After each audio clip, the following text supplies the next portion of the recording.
All right, special guest Dan, back yet again. And today it is how beginners can overcome information overload. Yes. Okay, I just want to add my pit. It's like right on the beginning here. All right. People ask if reefing's hard all the time. And I think the answer is the application of knowledge is actually really easy. It's finding the knowledge that is really hard. Because it's a lot of contradictory things you're going to hear. How do you funnel through all the sea of garbage? Exactly. That's what we're about today. So the very first one you said was not every loud voice online knows what they're talking about. Let me repeat that again. Not every loud voice online knows what they're talking about. What do you mean? So in the past, when there was just message boards, there are some voices that would bubble to the top. They tend to be the ones that are most active and not necessarily even the most persuasive. They're just the most aggro about delivering their message a lot of times. Mm-hmm. And at least now, in this day and age, the expectation is you have to deliver video and images of your aquarium. You need to at least try to show some receipts that you know what you're talking about. Amen. But even then, there's ways just to always make it seem like your tank is doing great and everything is fine. And it could all be smoke and mirrors still. So very rarely are the bad things shared. Of course, because like there's always a culture to rip down people when they are down.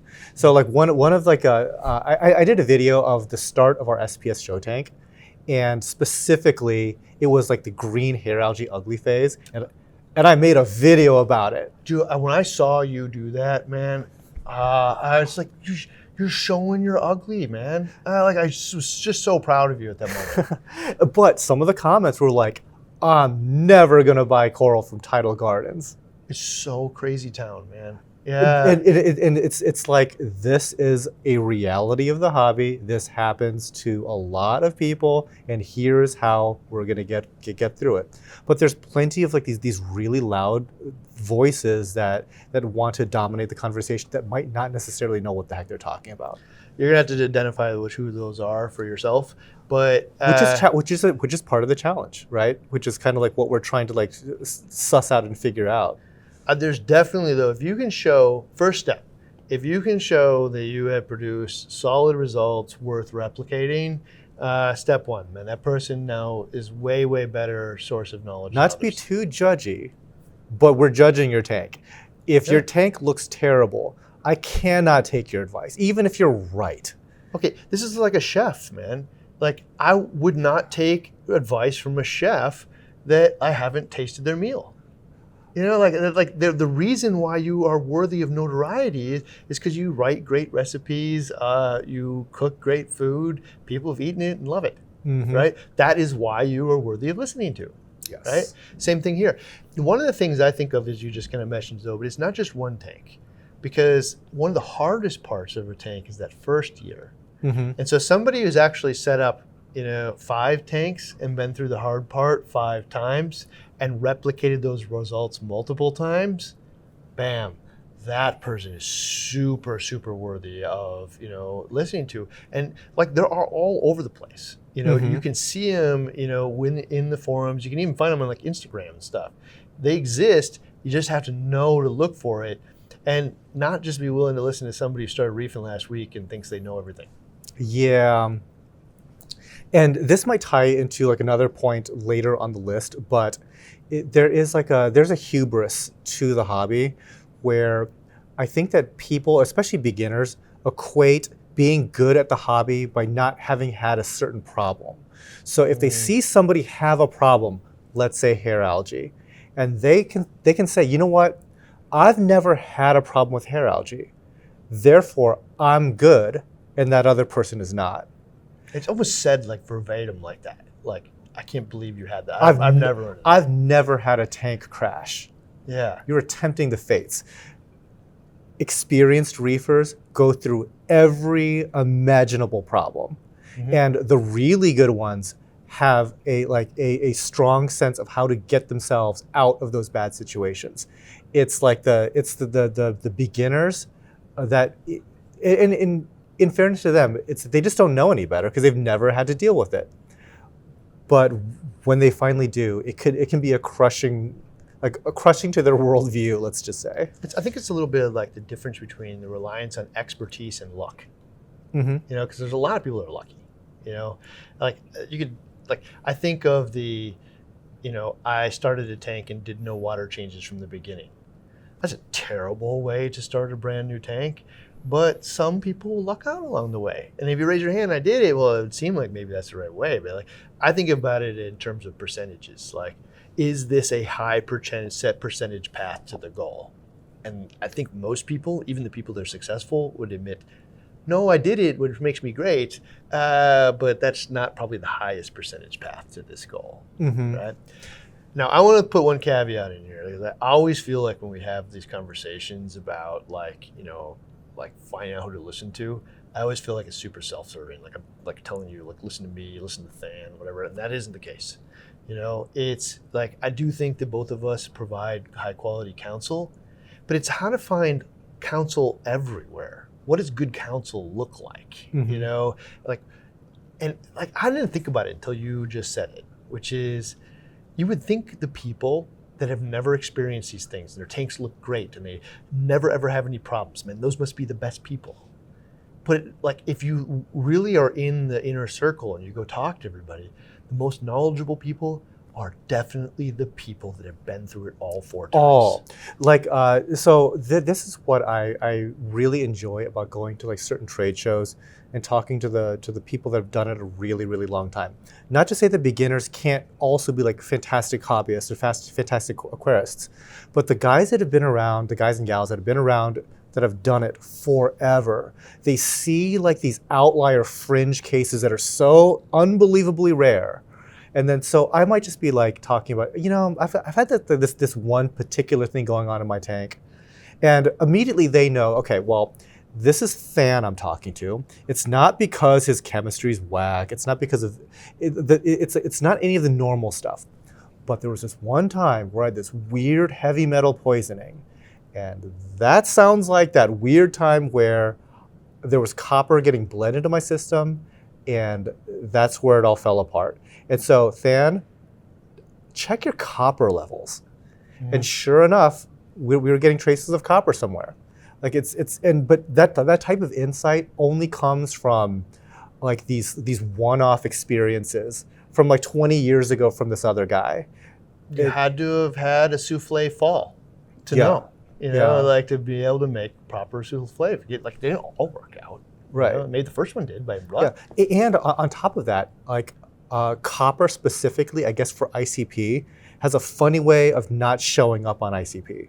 And it's not that ICP as a technology can't detect it, but copper is so reactive that the handling of the sample could eliminate all the copper before it makes it into the machine. Oh, really? So like there's like things like that. So it's like these little nuggets that apply to almost nobody, strangely enough, apply to like the most experienced because all the other stuff is taken care of. So the stuff that's going to mess me up is going to be weird. It's going to be like off the reservation fringe. So I had a conversation actually just 2 days ago with David from Reef to Reef. Okay. And I asked him my permission to just be real with him, right? And I'm like, dude, I have a love affair, or like a love-hate relationship with the forums, right? I will openly acknowledge that I wouldn't be here without the forums. I learned so much from it. I will openly acknowledge also it's where so much new knowledge erupts from. It's when peers, you know, talk to each other and challenge each other and have new ideas, man. This is like where we communicate in a digital world and, you know, evolve the conversation. The part that I have the hardest time with is the experience that I had and still exists is I go ask, how do I manage my filtration? And then I'll get 32 answers. 2 of them are from people that really, really know what they're talking about. And then, you know, there's a group of people that kind of, and then there's a bunch of people that just asked this question last week, answering like they know. Oh, that's rough. Yeah. And like, but as a person that's reading it, how do I decipher? Yeah. And the way that I say it all the time is like, if I was in university, I would know who to listen to because they're wearing a suit and they're standing up front facing me. Mm-hmm. But like, if you just like turned off the lights and I asked a question and the students started answering, I wouldn't know who to listen to. And essentially it's kind of like that. And so what I asked him was like, dude, is this possible? Because the first thing that came to mind is there's a mechanism for this. It's called Tank of the Month. Because if you go to the Tanks of the Month, there's a tank that it looks awesome. I can go find the one I want to replicate. They actually talk about how they've done it. Sure. They talk about their experience or whatever. And I'm like, that, man, is great. And then there's even a forum where that person often, responds to, like, hey, tell me about how you experienced that thing, right? So what if you, did a little bit of like, took a loan from allrecipes.com, and create an area of Reef to Reef where people could take their tank recipes. Like, here's the equipment I used, here's my experience in this, here's how I managed these 10 things that matter to everybody. Everybody needs to know about habitat, being rock and tank size and stuff. Here's how I manage nutrition, here's how I manage photosynthetic energy and thermal energy, and these things, these are the way that I believe and how I applied it. And then when you're going through this, you can kind of like pick the ones that like make sense to you, and there's a result tied to it, and this person has a forum attached to it, like a thread that you can go ask questions about. And again, see the results. Yeah. Now, one thing and by the way, the ones who will be the most successful and most revered will be the ones that are nice to you in the threads. Or it's the ones where the people say, hey, I am trying this person's method. They made the most sense. Yeah. And I guess that kind of plays into another point of, if you are going to model like your next aquarium, choose one person to model it after rather than a bunch of people and kind of amalgamating it all. That's what my first tank was, an amalgamation. Same. Just asking one piece at a time, deciphering through the 40 different things, and then just piecing it together poorly, learning the hard way, buying all the stuff 4 times. But I think that if you limit yourself to just to one methodology, you can, for all its strengths and weaknesses, you will understand that methodology. And then if you wanted to spin off of that to try to improve upon it, great. But you started with a baseline that made sense. One thing that I sometimes like fall into this little trap is let's say, for example, like Top Shelf Aquatics does a very good job with SPS, with acros. And I'm trying to like suss out like the differences that they do versus my system, right? And I'll fixate on one thing. Let's say they use a different light than I do. And I'll go down that rabbit hole. But really, it's like their entire system is different than mine. All of it. And I'll tell you a story from when I was like a little kid. This is how like dumb human brains can be, right? I saw a bubblegum commercial that ended with a person chewing the gum and then taking off on a hang glider and flying away. Little kid me was thinking, chew this gum and you can fly, ignoring the hang glider. Yeah. And sometimes that can happen in reef aquariums where you fixate on the thing that you want to fixate on, but that is not the thing that's actually giving you the meteoric success with a particular coral that you're looking for. Okay, I will go down to my first experience with a protein skimmer. So my first experience was I had a 90-gallon hang-on, or no sump, right? I just needed a skimmer. At least I was told I needed one, So I went and bought the Red Sea Prism Pro, which flooded all of my floor and didn't produce anything, right? This is an ancient skimmer, like 20 years ago. So, but it was cheap. And what I was looking for is somebody to tell me it was okay to buy a cheap one, right? Like, because it just fit my budget, man.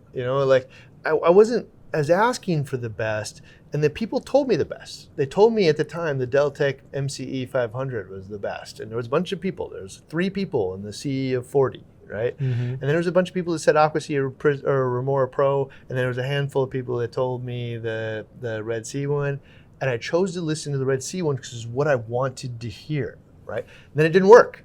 But since my goal was still be cheap, I went up to the Remora Pro because that was the next least expensive thing. It didn't work. It like produced this weird like tea-colored green stuff that smelled like leaves instead of poop, and it's taking up poop, man. It should smell like poop. It didn't work. So I upgraded it and bought the overflow box for it. And then I upgraded it from the pump that I had to the the Meg Drive pump. Still didn't work. And then finally I bought the MCE from Deltec, and the thing, man, like just tore poop out of the tank. Nice. It was so gross, like you jostled the worst part. The whole room smelled. But that was an effective working, And what ultimately would happen is I took this $500 skimmer and I made it cost $1,000 because I chose to listen to what I wanted, like an information loop, feedback loop to tell me what I wanted to hear. It validated what you already knew. Yeah. Knew, wanted. Yeah. And so, like, we're all susceptible to that. I'm still susceptible to that, but acknowledging that. But now at the same time, if I went to, like allrecipes.com and the thing said use a teaspoon of baking soda, like I just want to make that cake that it says, man. I just want to make the, hot dish that it says. It would never occur to me to like use maybe a tablespoon would be better, or maybe I could be cheap and just not use baking soda. It would never even occur to me. Just do what I'm told, So if you could create these kind of like recipes of how you produce your success, I don't have to make those decisions. I can just use these components that you use to build this thing. And then I can know that every time that I step away and deviate from that, I'm reducing the chances that I'm going to be able to emulate what you did. Right? And like, imagine, if Top Shelf would give you the recipe, would you deviate from it at all, or would you just follow? So in practice, I would deviate from it. But should you? Not if I want their success. Yeah, in the crazy town, even though you know. Yeah. And like I know that I would do that too. I guess fight that. I guess there's a wrinkle to that though. I think you also need to choose like a methodology and all like the implements of that, the technology and whatever. It has to make sense for your lifestyle, because there might be a highly, highly, highly effective recipe out there, but it's not for you. Like that was for Joël Robuchon, and he has a staff of 30 master chefs to execute that. Like, so that won't work for you specifically. It'll work. But that's why there's another recipe. Yeah. There was somebody that had a budget style tank, right? And they didn't put that skimmer on there, but part of the recipe was do your water changes at all costs. This is the nutrient export methodology. It's dilution. We're not buying equipment here. So if you could emulate somebody else, man, that like, they're even gonna be titled, man. Like Than's super budget tank recipe, right? Like, and like, so for those of you to loop this around, David said that he is exploring putting like cards or something onto your background that shows the tank that you have, and we could build this type of thing out in there. So like when you see somebody respond to you, you could click on it and really understand what they produced and their mentality and how they produce it, and you can say, you know what, man, Jerry's the type of person I want to listen to. Like he speaks to me in the way, because you're right. Like, end of the day, I only had a $2,000 budget for this first tank. Now I spent $4,000, but the reality is I could have the skimmer budget if I had just done this right from the beginning. Yeah. Like I could have spent that $500 on coral or something. Right, exactly. It is very, very interesting. So this is kind of fits to your thing. It says pick one that realistically fits your lifestyle. Emulating a massive coral farm doesn't transition into a home aquarium. Correct. Yeah. So, and I think that even for like the coral farm guy, like there's certain people that I love the success that they have in a smaller aquarium that I would like to try to figure out how to scale up into my operation, but it just is not happening. Like their system works because they are able to dote on it like a mad scientist day and night, and this is what they can fixate on. And we can't do that here. So yeah, you really need to figure out what, and you can figure out what you're actually capable of doing. If somebody lays out that recipe, it says like, this is what I do. I do a water change every week. That might be a little bit too much for me. But there might be another one where you're doing that water change on a dosing pump 24/7. So all you have to do is just to make sure that as long as there's a reservoir of salt water, water changes are getting done, and I'm traveling, like maybe I'm a traveling salesperson or something like that. So all of that stuff is actually getting done. So maybe that methodology in that guy's recipe would work better for you. What came to mind was when I first met the worldwide team, and they said that they didn't use controllers on any of these systems. I was like, really? How come?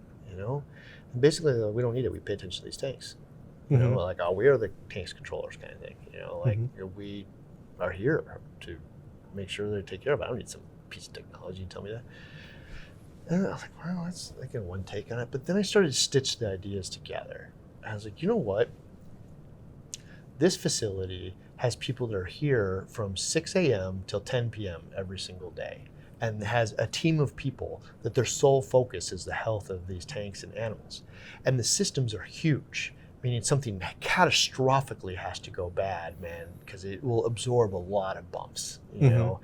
And so there's really only this nighttime period where there isn't a babysitter for these tanks.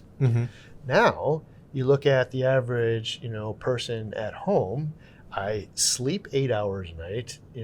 I work and travel to work and back probably, 9 hours a day. And I do other things, man.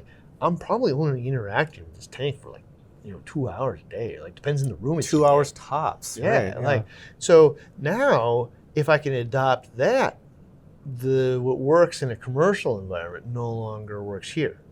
But the inverse is true too, though. It's there's so many things that I learned from them on how to actually care for these animals, that if you can do this, care for these parameters and nutrition import and export and all these other things, that grows coral at a scale at which you can sell them profitably, it will grossly exceed most people's performance at home. So take those lessons. Right. But it's really hard. I'm doing again now, what I'm just talking about, which is a little bit from here and a little bit from there and a little bit from there. And you saw it when we developed the WWC hybrid tank. We just took and chose and tried to meld it together, and there were pieces that were bumpy, man. But now that's the best SPS tank in the building. Nice. I saw it today. So but it took a little while to meld all that stuff together. But there were definitely lessons in there that worked. You get to make your own recipe, essentially. One of the biggest recipes that we learned is they were bare bottom, right? Bare bottom, bare bottom, bare bottom. It's this big thing, the nutrient export. And it definitely works. It definitely eliminates some of the problems that sand prevents.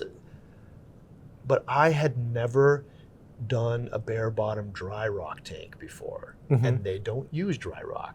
They use dry rock that has been cycling in these other tanks, man, for a year. Okay, which is dramatically different piece of this recipe. It's the same dry rock, but you have biologically established this tank for a year. Well, you know what? It took me a year. It took me a year in the tank. Yeah. It was fine. But what I really should have told me is put it in there this is the recipe, is put that stuff in there for a year in this tank you just set up, and then don't touch it for a year before you ever put any coral in. Yeah, and then most people will see it, they're like, yeah, skip that one. Yeah, but it would have been accurate, right? And so there are a different recipe now for somebody who wants to use dry rock and get it up rapidly. You should approach this differently. And if I had to approach it differently now, I probably would use sand. I'd probably use the Ocean Direct sand, has some of the bacteria on it. I'd probably dump some other bacteria in it. I'd probably use UV to, avoid some of the uglies that are almost inevitable in a style like this tank. So now, the accumulation, because there's so many moving parts. You remember the episode that we did on different styles of tank? Okay. Also, is that any different than a chocolate cake versus a cupcake? Vanilla cupcake? like you think of a reef tank as all the same, but your LPS tank is just different than your SPS tank. Yeah, definitely true. And like just because I've done an SPS tank does not mean my advice is like of value to an LPS tank, or vice versa. Because that's the sort of stuff that you're going to fixate on. Like this is absolutely important. You have to control your phosphate at all cost. Otherwise, your LPS don't care about your phosphate that much. Like that sort of thing. But it would apply to a very, very high end, like Acropora specific tank. So, you know, what I have learned over the years now of all my failures and successes is that the number one differentiator between the SPS tank and the LPS tank is how much light, because the light drives the uglies. If I'm going from 50 par to 350 par, it's going to grow the uglies 6 times as fast. So what would have taken, you know, like a month to create a problem will happen in a matter of days. You know, and what would have been able to be cleaned once a month now needs to be cleaned like in a matter of days. You know, like that photosynthetic energy, like some of the pests that you have in there that like thrive on that energy are just able to replicate so much faster in that environment that if you use the exact same recipe on an LPS tank would have been just fine, but in this one, man, it's hard. Yeah, makes sense. And I think that's part of the reason why I've had so much success with so many LPS tanks. You know, just almost instant tank, just fill them up with coral and bam, man, no problem. But then when we tried that with some SPS tanks, like, wow, we're struggling. Why is that? And I think it's tied to this. It's not just that it's a more sensitive creature. It's just all this other garbage shows up. I mean, our combination of both. So, how do you capture all of that and find the right sources of information? Right, and for a beginner, it can be like very, very overwhelming. But I think it starts with the ability to show receipts. You know, like demonstrate your expertise first, and then we will start to take like your suggestions a little bit more seriously after that. But then again, it is like it's this multi-step process. Like figure out what you can actually do. You know, find a model and learn from that, and then spin off of that your own thing. Like I think that's a good solid foundation to get forward. I almost want to, like, such a good way to say it, I almost want to title this video, "Can you show your reefing receipts?" You know? Yeah. And like that was a changing point too when I ran across Greg Carroll's quote, and I always butcher when I try to recreate it, but it was like, be wary of the person that's unwilling to show you the fruits of their labor. Yeah, for sure. You could be the most brilliant scientist in the universe, but like there's such a difference between the, acquisition of knowledge and the application of knowledge. Right, and unfortunately, like a fancy sounding degree in this hobby does not go very far at all. Like, I had an interesting not at all. conversation the other day, man, about like, I get mad sometimes when we're talking about like, peer-reviewed science and stuff, and like, how do you find the right science, and like at one point I did a video about why you should value, almost anecdotal stuff over peer-reviewed science, and like the hobby needs to kind of embrace that, which sounds totally crazy, because it is crazy. But at the same time, man, we are never going to see peer-reviewed science in reefing. You may see it applied to the ocean, but you will never see it applied to an artificial environment, right? You do see it very occasionally. Peer-reviewed science applied to an LPS aquarium. Oh, okay. So specifically, there was like a study for peppermint shrimp eating flatworm eggs and the flatworms themselves, specifically in home aquariums. So, but it's super uncommon. Unbelievably uncommon, and doesn't really always one-to-one like apply, and often doesn't even have the solution in the end. Right. It'll be that's a data point. Thank you. Yep. Okay, so you know what peer-reviewed means to me? It means you and me and you, we're all peers. right? And so like I go test something, test it again. You test something, you test it, you test it.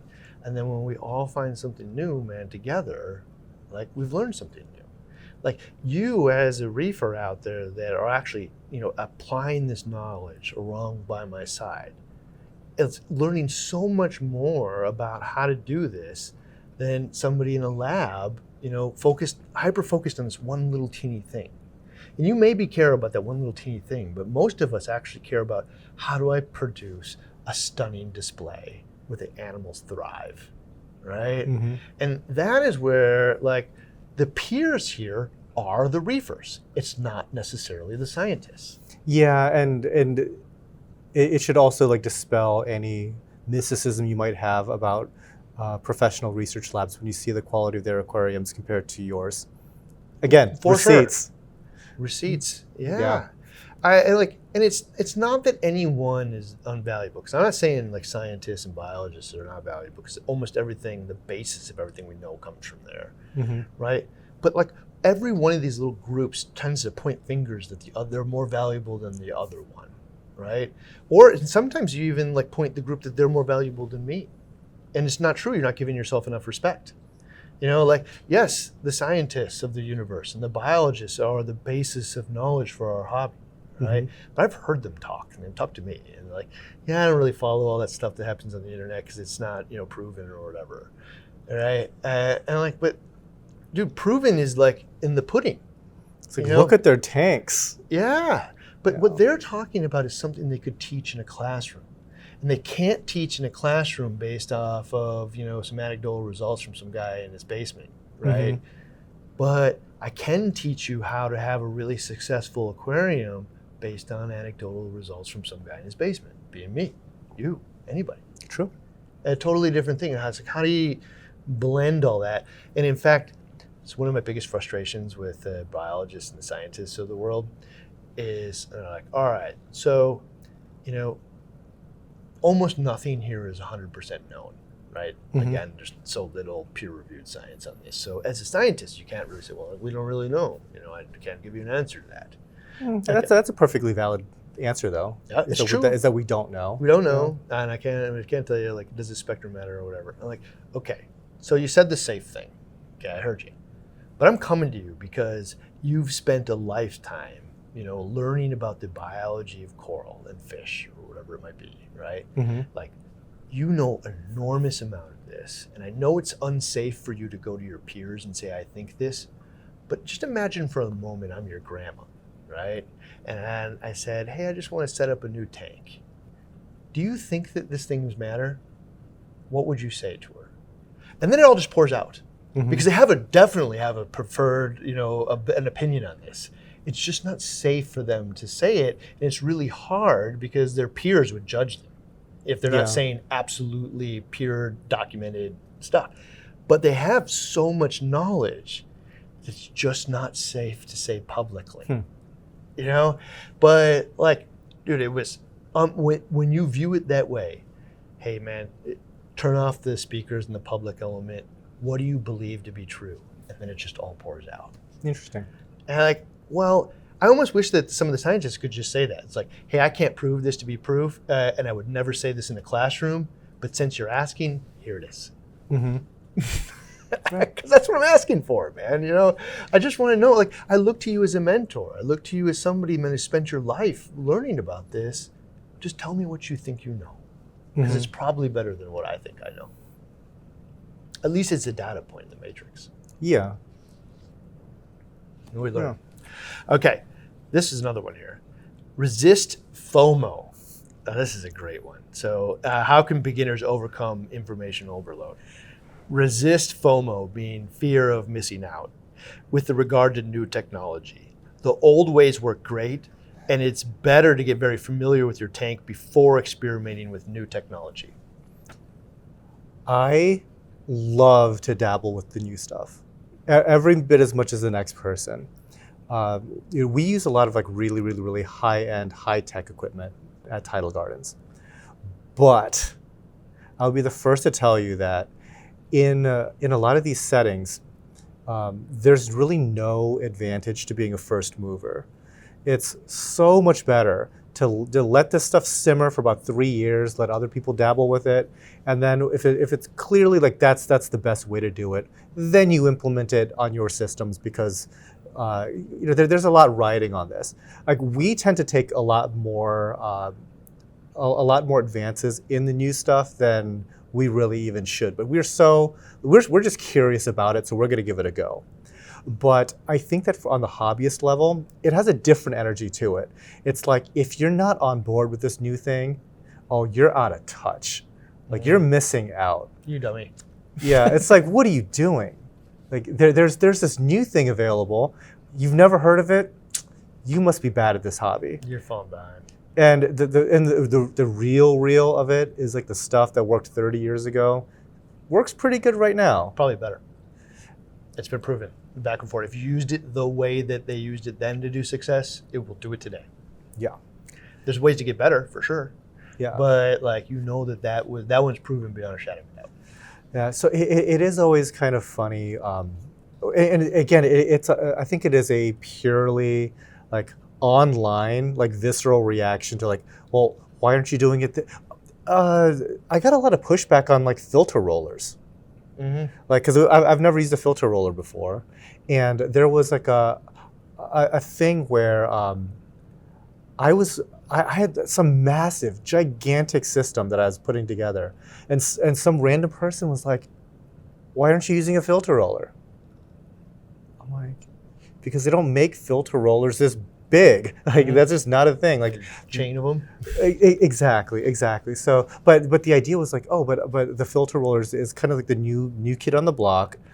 Like, aren't you a little out of touch, you dinosaur, for not trying this filter roller? Like, no, these filter rollers are sized for a home aquarium, like a Red Sea tank or something like that, not for a giant commercial farming system. Mm-hmm. That's literally what, like 2,000-3,000 gallons or something. To be frank, they should make them for you. But the reality is, even within that, I've found those things to be too effective in some cases. Okay. Right? Because they catch all the turds in like real time and just roll them right out of the tank.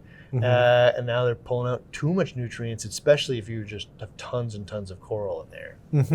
And there's no source of nitrogen and phosphorus anymore. Because it's actually taking it out of the water entirely. Yeah, almost immediately. It's just catching it in there and just rolling it right out of the tank before it decays at all. Mm-hmm. And then like it's also like pulling it out in a way that like the corals don't have it attached to catch the organics and stuff as they break down and everything. But one of the things that comes to mind here too is like the law of diffusion of information, I think it was called, right? Or adoption. And so like what it has is this big curve, right? And then there's like something like a couple of % of early adopters or innovators in the bottom, mm-hmm. right? So these are the like 3% that like create all the new ideas, right? And then like they are just constantly trying to find new ways to do things. And then there is like another like 13% of early adopters. They do whatever the innovators do, and they don't care. Mm-hmm. These are the trailblazers. They don't care that they're going to get shot in the back. They just want to trailblaze. You can't stop them. That's part of the fun. Right? Mm-hmm. I fit in this category. I can't help it. Like I want to go try new things. I want to explore. I want to learn more. My goal isn't just a successful tank. It's knowledge expansion, right? Okay, then after that, there's the like early adopters, the people that come like after that group of people that not early adopters, I forget what it's called. There's another group that comes right after them, that if the early adopters are successful, mm-hmm. then they will go on to do this. And if those people are successful, everyone will, except for the laggards in the very end. And it's described as, you will only stop using the rotary phone when you tear it out of my hand and throw it away. Like, you'll never ever stop using this stuff. So now, when you think about it that way, can you look to who's providing the information? Do they look like the innovator, the early adopter, or the group of people that learn from the early adopters? And which one of those people do I want to use to teach me how to do this? Because my results are going to look more like theirs in the end. That's interesting. Yeah, because like if you're an innovator and you learn from an innovator, you're going to learn about innovating. Mm-hmm. You know, if you're a laggard and you're going to learn from a laggard, you're going to learn about the stuff that worked 30 years ago. It'll work, but it will not be cool. Right. Yeah, I mean, I tend to be on like the front end of that curve, and that's probably not like the ideal place for me to be, but it's also where I have the most fun. Yeah. So that's also part of it too. So if you asked me, do I want to have a successful tank? The answer is of course, right? Like everything I want to do, I want it to be successful. Mm-hmm. But if you asked me and said, Ryan, then do it the way you know and just stop doing anything new, I'd say, stop talking to me, leave me alone. I want to do it the way I want to. What's the fun in that? Yeah, I want to learn something new, man. I want to like do it better. I want to fail. I want to get up and try again. Because every progression that we have from here will be from all the failures. Mm-hmm. Like, and it will be mostly from the failures that people are willing to do publicly. Yeah. But do not feel that pressure from outside. Like what we're discussing is that this is an internal feeling that where we want to actively explore. Don't get shamed into it by somebody else online. Yes. Like decide who you are in that matrix, right? Because Yeah. I think it's okay to acknowledge like, hey, I'm Fan and Ryan. I want to go do those things and I'm willing to accept that I am going to fail more often than other people. Yes. And we will probably burn money along the way. Yes. Like, and I will set money on fire. Yeah. Yes. But like I did it as part of the hobby and journey. Now, like one of the differences here is like I told you to go out and look for those people. Like I'm also capable of crafting the information to not just myself. Right? Your goal is a successful tank. I'm going to go create the 5-minute guide to reefing, which like do it this way and you will just be successful, right? But like if you're, watching like I'm coming up with a, like a impromptu live because I went in the lab and I'm super excited about the results I just saw today and something, that's brand new stuff, man. We haven't like stitched this all together yet, but I can't help it. I'm excited about it. I want to talk about it. I want to talk about ozone. I don't understand every aspect of ozone yet. I don't know precisely how I will be using it in 5 years, but I know that if I start walking down this right now, in 5 years, there's going to be something really cool. Mm-hmm. Or it's like, or any of those, like the new wrinkles, you'll understand like the basis of those improvements because you took that step today. That's true. Yep. Yes. And so I'm just going to tell you the last one. If you heard it again, it's worth it. Choose and follow one methodology, not all of them. Simplify your life. Mm-hmm. All right. There is more of this, and guess where it is? It's right here. Fan will be back with us, as well as other special guests. Click the link, and you'll see them.